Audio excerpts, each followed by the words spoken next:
Chapter 5, Activity 1, Sounds and Vibrating Strings. So in the first activity, students used a cup and a mass and a C-clamp, and they attached this fishing line across the cup, and then they plucked the string at different lengths to see what kind of pitch is produced based on the length of the string. To start with, okay, let's talk about, you have these fixed points, which are here, and then where the string meets the cup, and those are, again, fixed points, and those are called nodes. Okay, and in between your nodes, that's where the string is actually vibrating, and that's what produces the pitch. So, to start with, students measured from node to node the length of the string, and in this case, it's about 60 centimeters. Pluck the string, and the string will produce about a medium pitch at 60 centimeters. Then, you had students restructured their setup, and they moved the cup a little further away from the pulley clamp over here, and draped the string over the cup. Measured again, so measured from node to node, the length of the string. So this time increased by about 20 centimeters, so the length of our string is 80 centimeters. And when the string is plucked, it's going to produce a low pitch.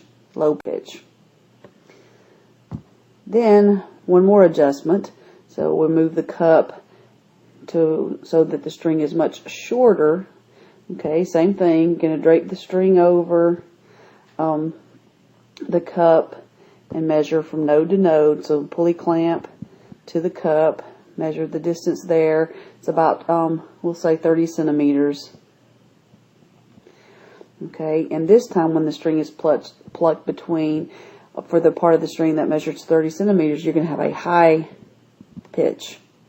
Okay, so that's basically it for the first part. And then you're asked in this activity to graph your data. So, and your graph is given to you set up, so you need to add the string lengths. Okay, and if you look at your graph, you've got 30, 80, and 60. Your graph, as you go from left to right, then you've got to go from small numbers to higher numbers. So 30 will go in the first spot, 60, and then 80. And it's a line graph, so we're just going to plot where they intersect. 30, if you look at your graph, 30 centimeters produced a high pitch, so our dot's going to go here. 60 centimeters, which is here, produced a medium pitch. And then 80 centimeters produced a low pitch. And then just connect your dots. And that was it for the first part. So as you can see, as the string gets longer, then the pitch decreases. So longer string produces a lower pitch. So then we change gears a little bit, and we set the string at 80 centimeters, put the cup, so our distance between our nodes is 80 centimeters. And we'll leave that the same. We've got our mass, our one mass, attached to our string. So, and if you remember, at 80 centimeters, that was a low pitch. Okay, so we've already done that. So then, and this time we're going to adjust the tension on the string. So as you can see here, there's two masses. So now we're up to 2,000. So this was a low pitch. So now we're 2,000, still 80 centimeters in between. Going to pluck the string, and this time with two masses, we're going to get a medium pitch. So the pitch is going to be a little bit higher than it was with one mass, which is 1,000 grams. And then we're going to add a third mass. So this was low, medium, still 80 centimeters. We haven't moved the cup, plugged the string. More tension, you got 3,000 grams. So now it's going to produce a high pitch. Okay, so as the tension increases, so you went from 1, 2 to 3 masses, so 3,000 grams, then the pitch increases. More tension in the string is going to increase the frequency, which is going to increase the pitch produced by the string. So again, if we graph it, the load would be 1,000, 2,000, and 3,000. And then we're going to graph that. So the 1,000 produced low pitch, 2,000 grams produced a medium pitch, and 3,000 produced a high pitch in the string. And then you're going to connect your dots. So this time our graph is pointing upward. So this shows a direct relationship. As mass is increasing, so this is increasing, then so is pitch. So this is a direct relationship. So after you finish that, then you have a set of questions to answer to summarize what you did. All sounds come from vibrations. That is true. As the length of the string increases, the string gets longer, then the pitch decreases. And you saw that in the first part of the activity. As tension, which was increasing the mass on the string, increases, then the pitch also increases. Tension increases, so does pitch. Now, how does a guitar player use his or her instrument? How does a guitar player tune his or her instrument using the pegs, the knobs at the end of the guitar? Basically, it's the same thing that was done in this lab. Activity is changing the tension. So change the tension to change the frequency. Changing the frequency changes the pitch. Okay, look at your graph in part 1. In part 1, your graph looked like this, had a down slope.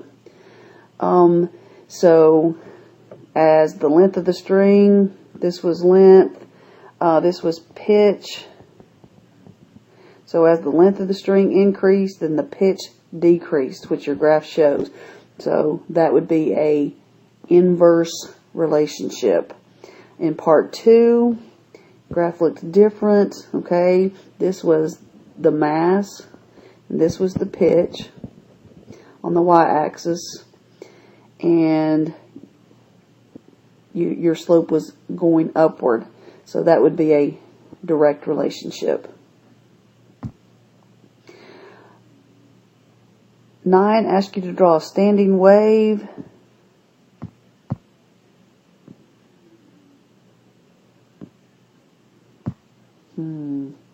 Okay, 9 asks you to draw a standing wave with 9 nodes.